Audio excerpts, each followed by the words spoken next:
Au siège de l'ambassade du Tchad en Éthiopie, les chefs d'État et de gouvernement de la CEAC se succèdent pour le mini-sommet organisé en marge des assises de l'Union africaine.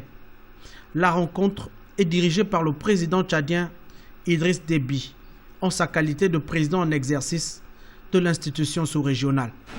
Sur la table, un dossier, la République centrafricaine. Nous avons profité du fait que nous nous trouvions tous dans la capitale éthiopienne pour faire un peu le point sur le dossier centrafricain.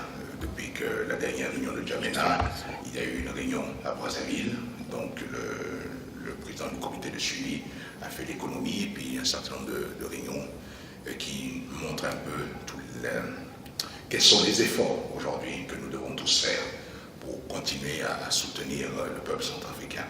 Des efforts importants pour stabiliser le pays, pour le sécuriser, mais aussi des efforts importants au plan financier pour relancer toute la machine économique de ce pays. Ici, le président Ali Bongo Ondimba et ses pairs examinent la mise en application des recommandations du groupe international de contact, réuni à Brazzaville le 3 mai dernier. Pour tous, en ces lieux, la restauration de la paix et la création d'un fonds d'affectation spéciale pour la reprise des activités du service public constituent les préoccupations essentielles.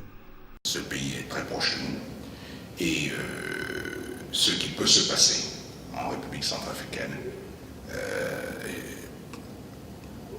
pourrait demain avoir des conséquences graves pour nous tous. Donc nous ne pouvons pas nous désintéresser du sort des populations centrafricaines, car en plus nous sommes les uns les autres pas à l'abri des problèmes de ce type, et surtout que la stabilité d'un pays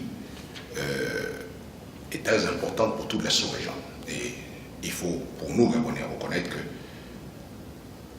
la sécurité du Gabon ne commence pas à ses frontières. Elle commence beaucoup plus loin. Suspendue de l'organisation panafricaine, la République de Centrafrique poursuit son processus de redressement. Avec l'appui des chefs d'État de la CEAC, le Conseil national de transition au pouvoir s'attelle au cantonnement et au désarmement des éléments de la Séléka pour le retour de la paix en Centrafrique.